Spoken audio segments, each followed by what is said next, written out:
asking if they can get their hands on these slides or any of the handout material.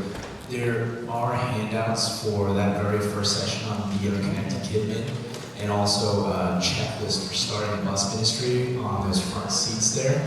But some of you might know I run Next Level Kidmin, and so nextlevelkidmin.com is a place where we actually try to do online sessions like this, right? Where you can get onto a webinar, you can ask questions, and we'll feature different people to try to answer some of these questions and teach sessions, and do it in a way where, you know, it's hard to travel for these things. The cool value about getting to come to a conference like this is the fellowship, right? I can tell you, for me, I love getting to hear what you guys are doing, right? It enriches me, it helps me. And that's a lot harder to do online, but we can do a lot of teaching sessions and things like that. So if you want to check out Next Level Kidmin, that'll be there. But also I'll make sure to post all of my slides on there as well to make it available to you guys. So yeah, so that'll be there. I think Brother Booker is going to do the same as well. He'll make sure to post that onto Apostolic Sunday School. Those of you that don't know about it, it's awesome. Apostolic Sunday School is absolutely great. So with that, let's get started. Let's pray. God, thank you, Lord, for this time we have together. Lord God, I pray that you inspire a lot of these teams to have VBS and to do it well, to really have a revival with these kids through VBS. In Jesus' name. In Jesus' name. How many of you guys have ever done a VBS before? Raise your hands. How many of you guys have never done a VBS before? Okay. Ooh, we can have some fun. Okay, we're gonna have some fun. So, at First Church in San Jose, we have done VBS. I think we're going on year 8 now. So it's changed a lot. We've learned a lot over the last 8-ish years of doing VBS. So my hope in this session is that I save you a lot of time, right? That there's things that we have learned. And so as a preview, what I want you to be able to walk away from this session with is an understanding of how you can organize, fun things you can do, and also how you can better fund your VBS without necessarily have to getting all of it from your congregation, right? And if you do, how you can do that more effectively as well. So, areas to consider. There's kind of the background stuff for VBS, right? So, if you've done a VBS before, you'll know that there's just like some great things. There's some decent curriculum out there. We use Group. It's not Apostolic, so we basically come up with our own lessons. But we like the structure, right? So here's what I like about the structure.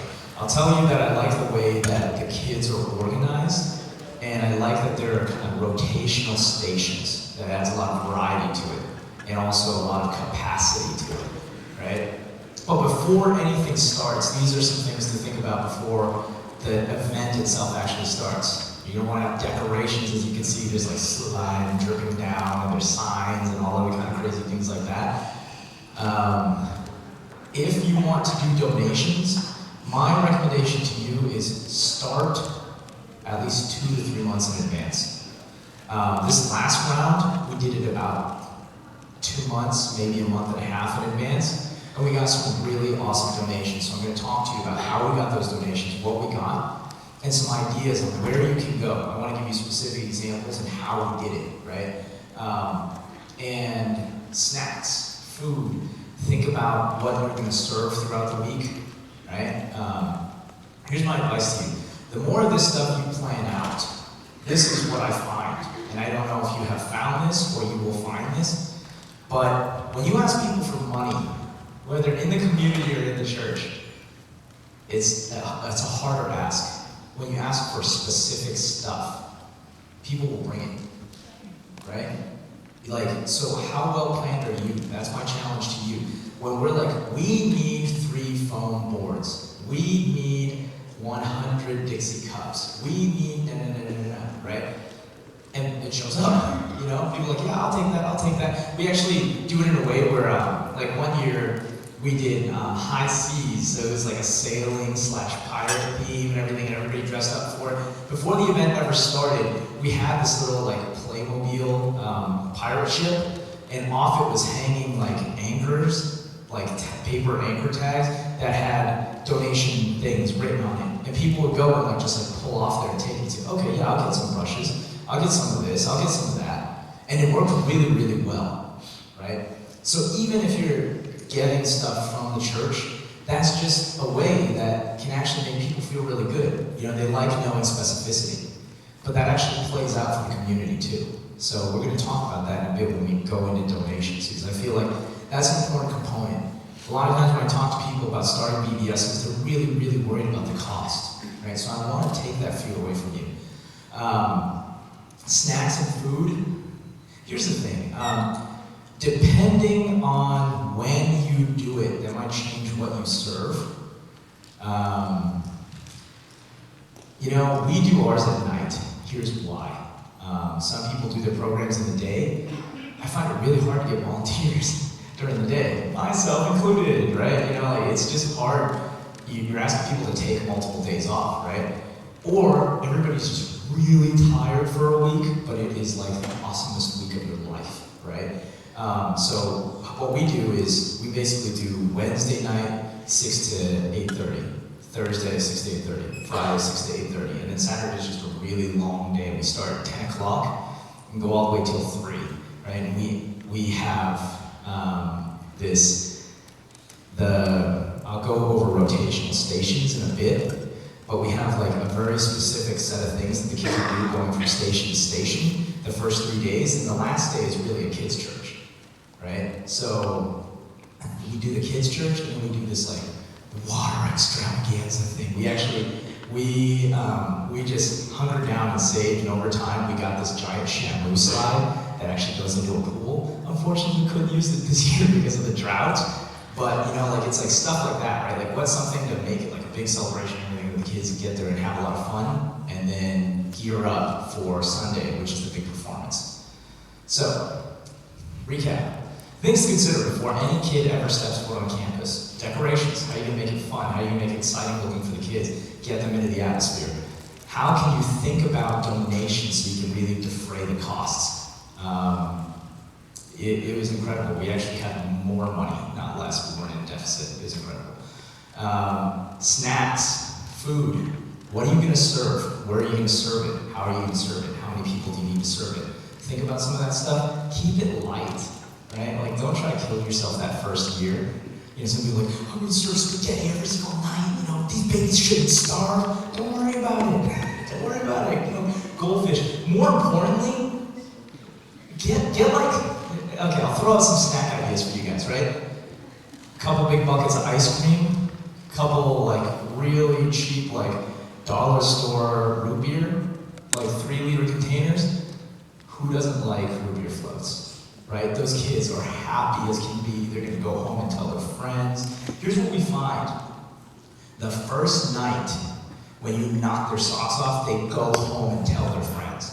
The second night is even bigger than the first night, right?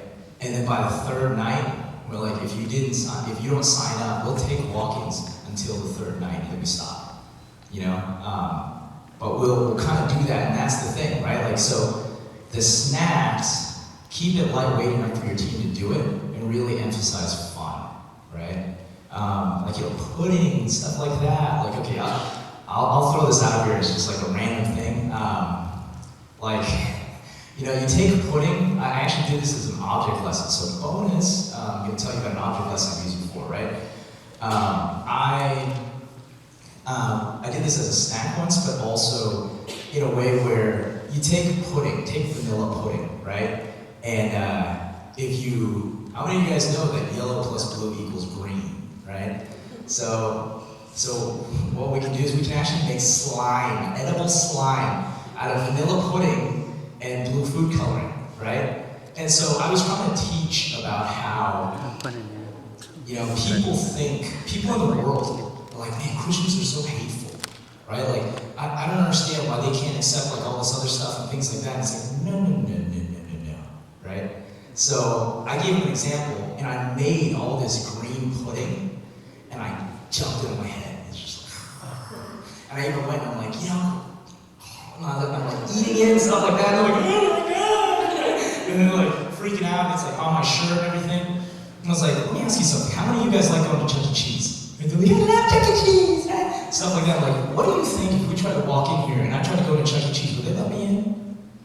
Like, no. I'm like, if I wanted to come over to your house and eat, and I tried to come into your house, do you think your mom would let me into your house?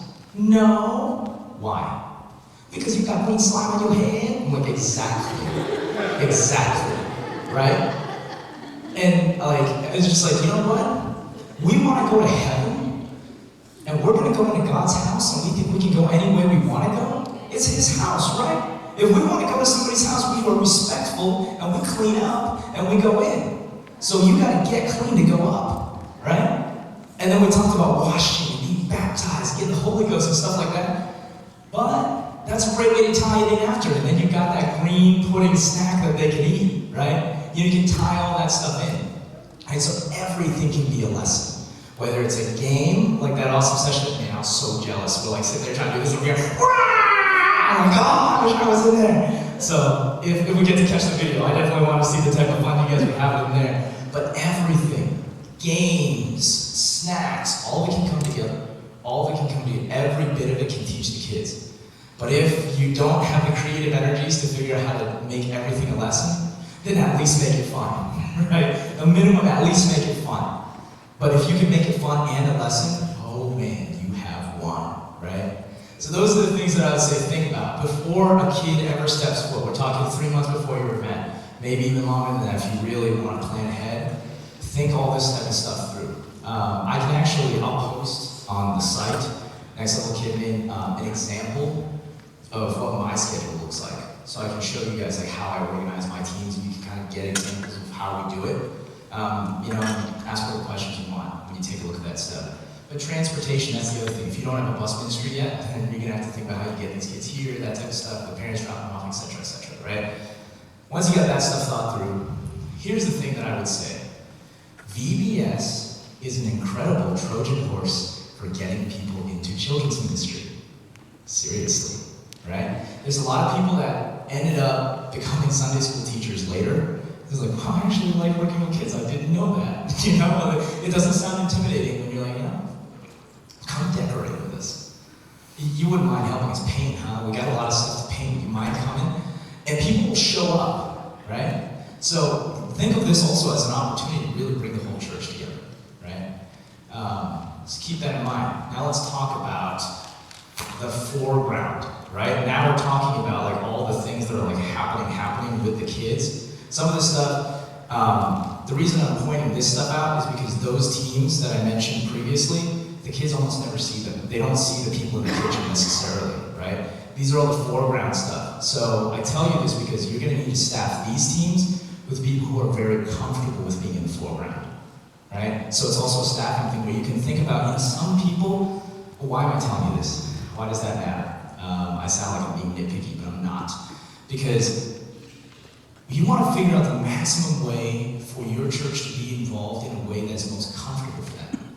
And there are some people that are intimidated because they're scared to be in front of kids. But that doesn't mean they don't love kids, right? So there's an opportunity to give them a venue that they can work without having to feel that intimidation. It's a blessing, right? And it's like I've kind of alluded to before, these type of events become their own brand.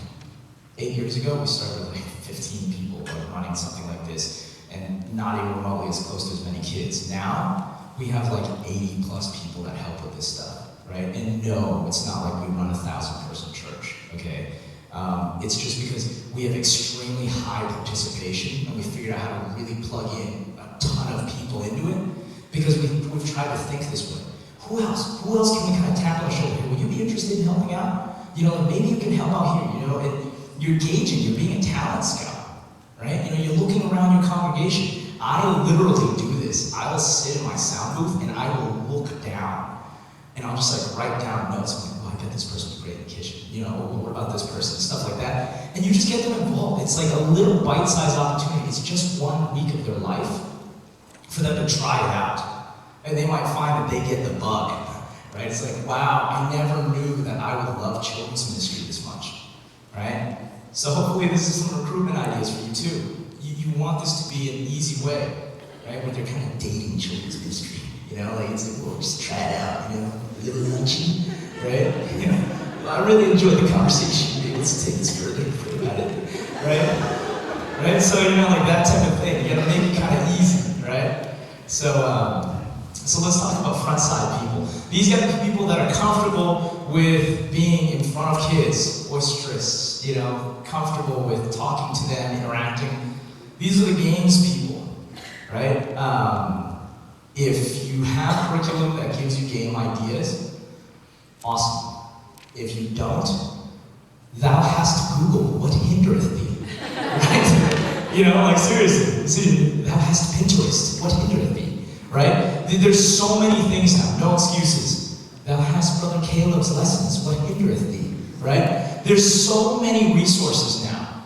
Get great games. And get people that are practicing these games well in advance. The biggest mistake I see in children's ministry, okay, there's a lot of biggest mistakes. I shouldn't use a phrase like that. A mistake I see in children's ministry is people they're like, okay, I read the material, this is gonna be great, and they just try it out. Right? Try out this stuff. Try out this stuff well in advance. Test it out, and you might find what you need to fine tune.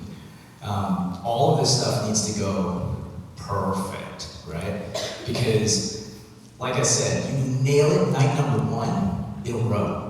Kids will go home and be like, I had the craziest time, this was so awesome. And you seriously, it's like, oh wow, they just brought another 3 kids with them, this is awesome, right?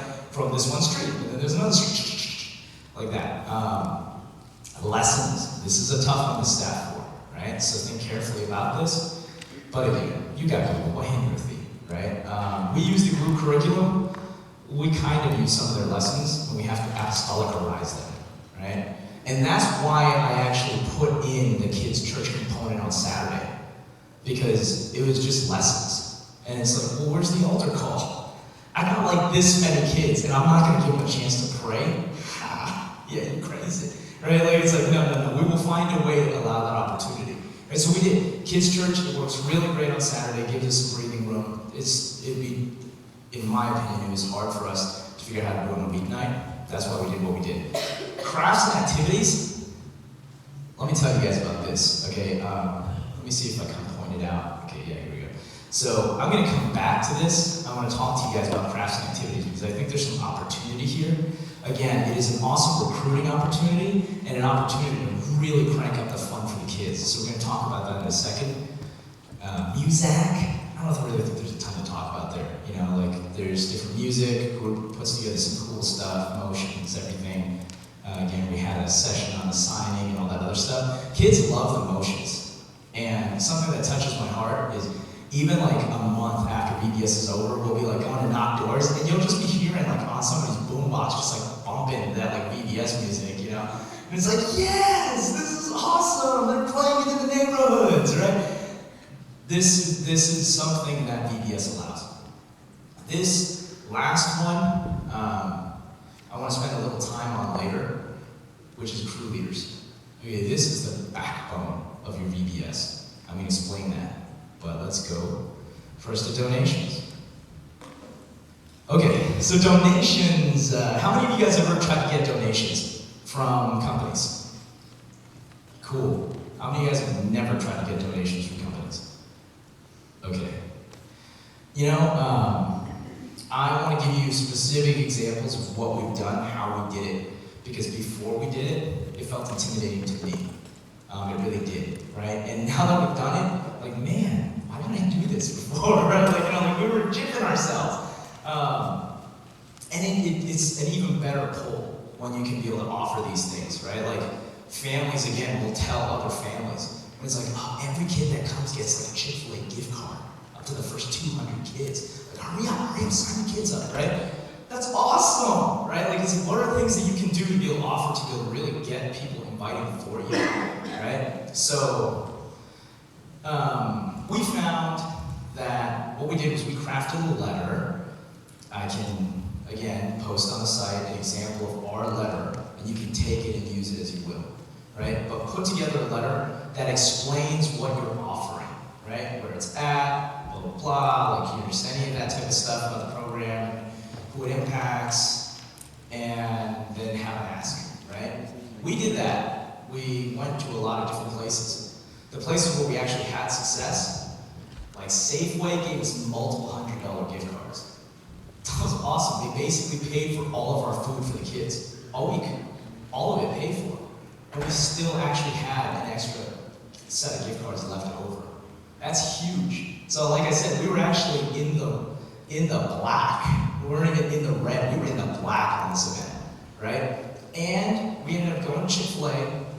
We pitched it to them. We had the letter and everything, and went through the whole process. That was a little more work, but they ended up giving us like a big box of Chick-fil-A gift cards. Totally worth it, worth the work, right? Similar process. What are you gonna have to do? You're gonna have to get a team together. Whoever is in charge, whether you work with the church administrator, your pastor, whoever, craft the letter. That's the hardest part, right? You got questions, happy to work with you on it to brainstorm some ideas. You get past that, then it's just the footwork. Look for local companies, right? Local companies might have a lot more sympathy. They're like, yeah, we want to support our community. This is really cool. If you have pictures of prior events, but whether they're for that event or not, you're just talking about what your children's ministry does and what you're trying to do. Paint the vision, explain, and that it's going to affect the community in this way. And then you see the pictures. We literally showed pictures of previous VBSs and stuff. And that's how we got our donations, right? So local stores. Here's an interesting thing. We, every Sunday morning, our kids eat muffins, bear claws, right? Cookies, all from Panera Bread. How much do we pay for it? $0. I can't imagine over the last handful of years how much money we would have had to spend to be able to pull that off. They have different companies research. They have corporate policies. They have to do a certain percentage of donation, right? So this is stuff that we're just not doing yet, right? We can take advantage of these things to provide for these kids, right? And the more we're doing, the easier it actually gets, right? Because the more you can show photos say so much, and you just see these smiling kids, and it just gets you more donations. It's kind of like what I was saying about bus ministry. Your first 5 kids are the hardest ones to get, and then after that it gets easier, actually, right? Same thing. That first roll of getting some donations and showing the fruit of it, happy people and all this other stuff, you capture that in pictures once, then you can start to get more donations. So Safeway, Panera Bread, Chick-fil-A, all done in this manner, right? So the letter is the hardest part, and then the footwork. Time is the final ingredient here. Give yourself at least 2 months, maybe 3, right? So you'll have time for the letters, get the letters out there, get them mobilized, build a team of at least maybe 1, 2, 3 or more that are all out handing stuff out, right? And then following up, it's going to be the follow-up and the diligence that gets those dollars, right? So hopefully that was helpful. Hopefully that opened up some minds, because it doesn't have to be a backbreaker. It's true. Kidman isn't always cheap, right? But it doesn't always have to be as expensive as you think. Decorations. Here's my thought on decorations. I'm going to quickly go through this here. With decorations, what's neat is, like I said, it's a great opportunity for people to get involved and do it in a very light way. Here's a problem I have found. Sometimes people come under the impression that the better thing is to offer volunteers a lot of options, right? There are 10 different times that you can volunteer to help us decorate. I advise against that. Give them 2 options. This night or this night. Pick your night, right? And do it early, because if you find you have poor showings, then you can do it again and pick only another 2 nights, right? Because the problem is, if you give too many options, people go, I don't know. They don't show up to any of them, right? Seriously. Or you have a trickle. there's something about the excitement when you get more people, right? It's like, instead you have 5 people decorating together, and it's fun, everybody's chatting and coloring together, and all that other type of stuff, right? Instead of, oh, we had 10 separate times, and one person showed up on each of those times, right? It's just a different level of excitement. So it all kind of flows into each other. I'm going to tell you that cardboard is absolute magic, all right? There are different places, go to box companies or other places like that, they're going to throw some of this stuff away, right? You can go and they will actually give you cardboard, and it can be just as good as foam board. I know, a lot of people love the foam board. Well, you can easily cut the cardboard. It works pretty good, right? So that is my suggestion. I know foam board is good, but I forgot how much per sheet it is. And cardboard you can actually probably get for free. There's this thing called Great Stuff. How many of you guys have ever heard of Great Stuff before? Yeah? None of you ever heard of Great Stuff? It is exactly as the name says. It is truly great stuff, okay? Look for it in Home Depot. It is incredible. You can use it as a glue. You can use it when we did it looked like acid bubbles that are coming down the side. That's literally, you spray the Great Stuff and it just foams and then hardens, right? And you can color it and stuff like that. Really, really versatile. There's a lot of things you can do with Great Stuff.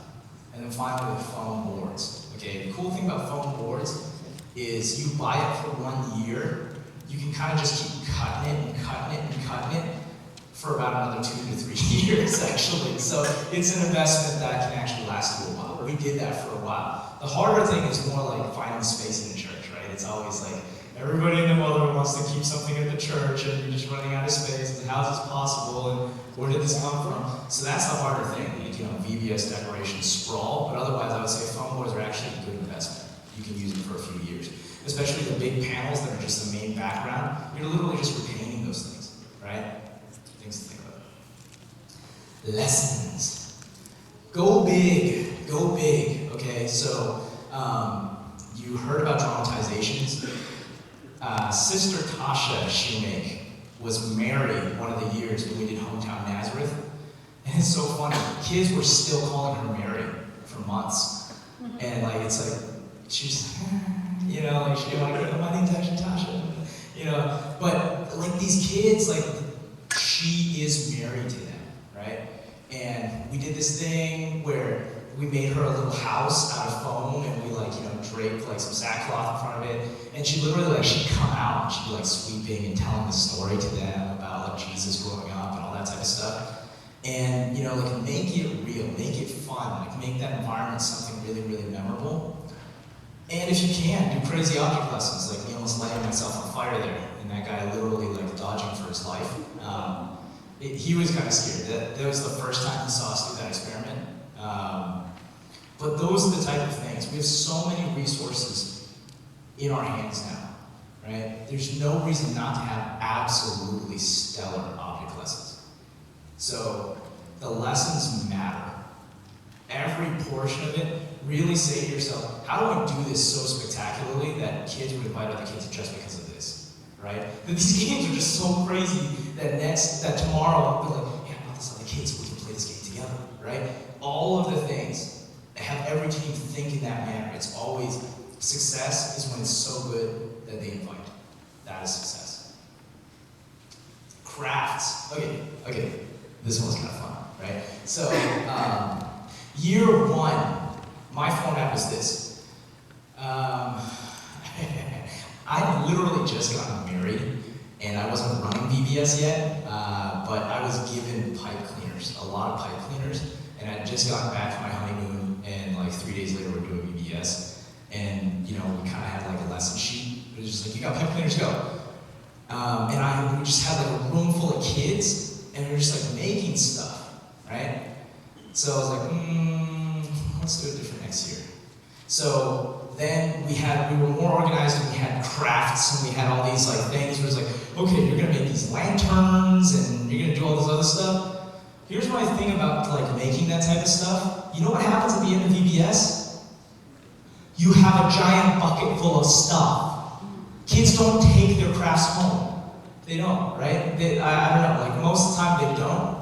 What we've tried to do now is we try to go to more activity-based stuff, right? So over the last couple of years, one time we did this thing, so I'm going to give you 2 quick ideas here. One was, we did this thing, I call them dim sum cards, right? How many of you guys ever been to a Chinese dim sum before? Yeah?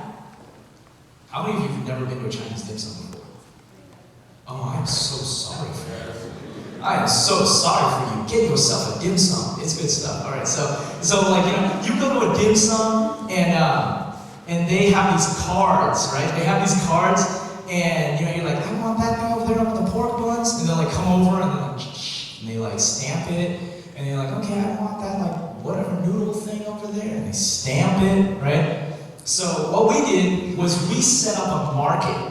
Right? So we had these booths, and we set up a market where kids could dig in the dirt for like little gems or things like that, because it was supposed to be like the Old Testament times, right? Kind of like New Testament type era, and kids could like be like shearing sheep and other stuff like that. And they're doing these type of things in these different booths, and they had these dim sum cards, and it was the cutest thing, right? These kids would walk around and be like, oh, I haven't gone to the sheep shearing. They like want to get it filled out. Choice is so fun, right? So I challenge you, don't let your craft just be something where it's like, okay, this is what we're going to do, and we're all going to do it. You might want to figure out some ways to give them an opportunity to actually have some choice, right? That's one. The other was, we just skipped the dim sum card, and we just had like this crazy lab. Last year, we just had a spot where it's like, you want to do the physics experiment again? Go ahead. You want to do the lava lamp experiment again? Go ahead. You want to do 3D bubbles again? Go ahead. It's just like this big open sprawl where it's just like a thing where they can experiment, right? So I challenge you, think differently about crafts, because the kind of standard way people thought about crafts is we're all going to sit together, I'm going to show you how this is done. Watch me glue, now you glue. Did you glue? You glue. Right? Don't do that, right? Like it's like do something where it's interactive and crazy and other stuff like that, right? So that's what I would say about that. The other thing I would say is, teens can definitely work in these stations. It's really awesome. There's so many people that you can plug in. You can also plug in people who don't want to be mobile, right? There are a lot of people who are retired, and they're like, I can't do the games. I just can't run around. But they can totally sit at the 3D bubble station and love it, right? The kids are having fun, and they can teach Bible lessons about it or other things like that. Really neat. Okay, crew leaders. We're gonna wrap up.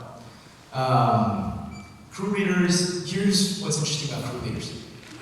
Crew leaders allow you to do 2 things. One, be extremely scalable, right? So whether you're dealing with 10 kids, or you're dealing with 100 kids, or you're dealing with 150 kids, same dynamic, just more crew leaders. Right? Every crew is composed of 2 adults that watch 10 kids. That means every leader is basically watching 5 kids when they're doing it together, right?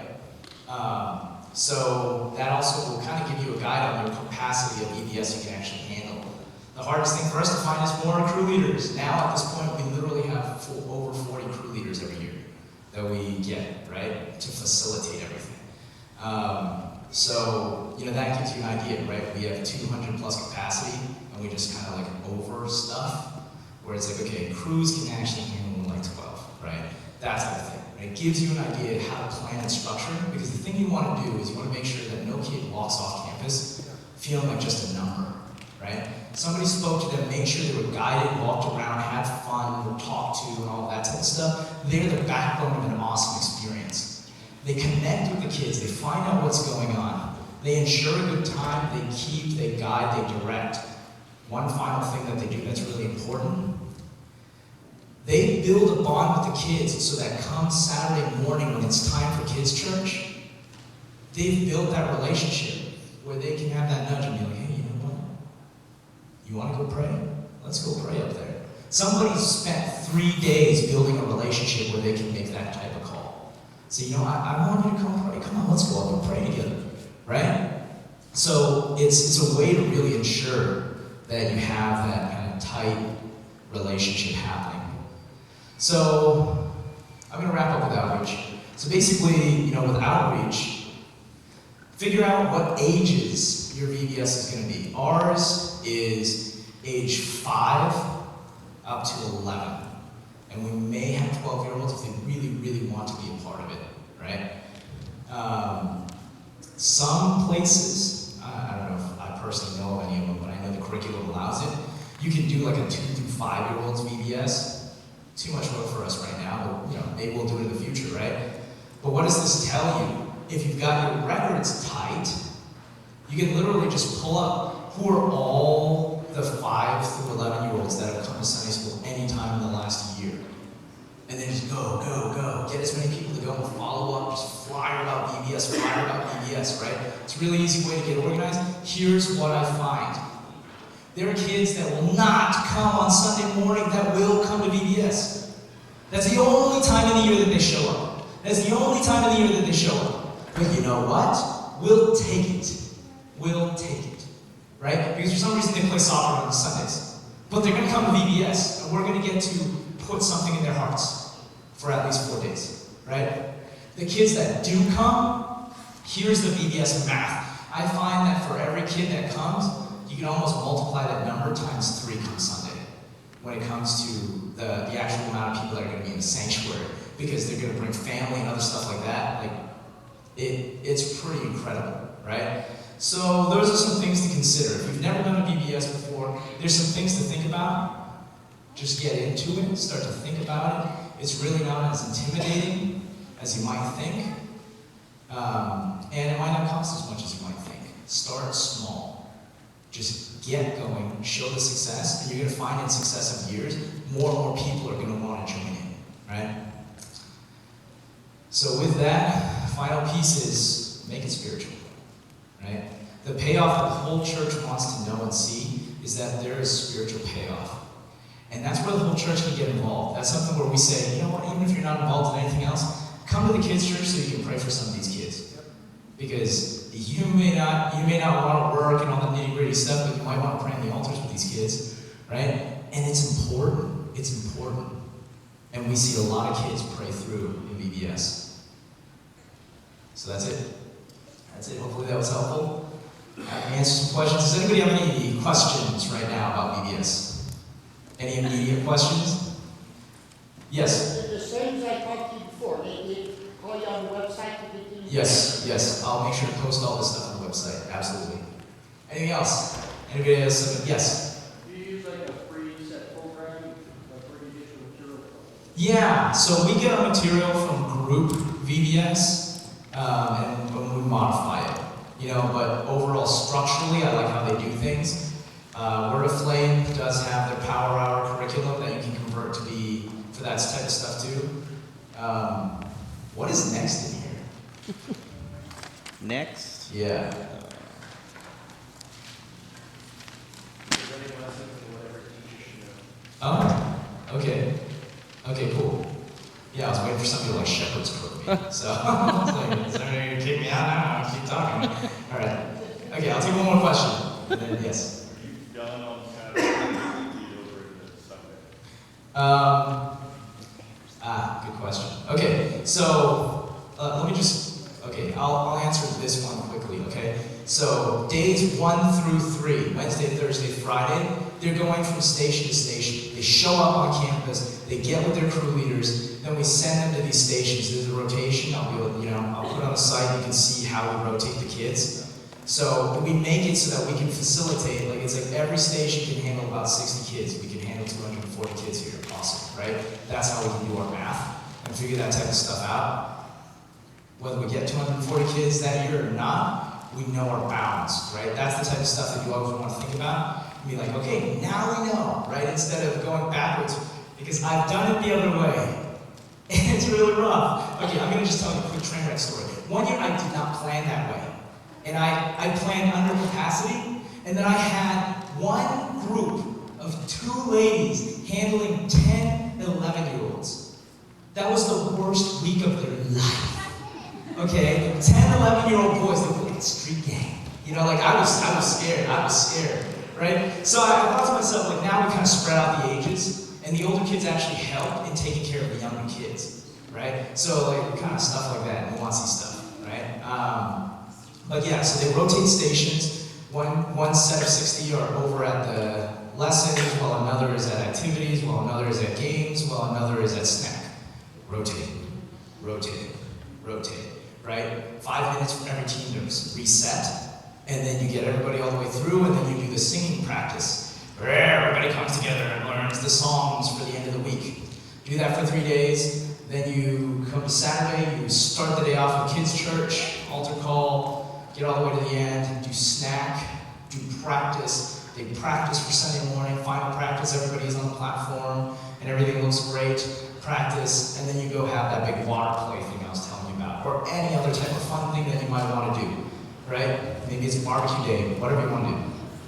And then Sunday, like Saturday when they're leaving, they're bringing home these little invites to invite all their family to Sunday morning. Then they do a big presentation where they're singing all these songs about God, right? And all their family's there. And we just very lightly offer at the end, hey, you know what? This is a time when any family wants some prayer for their families. If you want to have some prayer for your family right now, and you want us to pray for your family, come on down, right? A lot of people do it, right? It's not like we're not like strong-arming people or anything like that. There are a lot of people I can't deny that they're like, it's true, I would not mind some prayer for my family. And we'll see these people, like they're all tattooed up and everything, like they might just be like brand new stepdads and everything, and there's like bawling, crying, right? You know, it's like, it's just opportunity. All you're trying to offer is opportunity, right? Opportunity for these kids, opportunity for their families, but it's a powerful outreach tool. It's really, really powerful outreach tool. So, great question. Great question. Okay, so with that, I'm going to stop this session. Next session is what every Sunday school teacher should know. And then also there's presenting lessons with Brother Tyler Hodge in the other room. So if you guys want to swap, I didn't know if everybody from his session stayed there. Maybe somebody can check. But otherwise, either do that or take a break. Or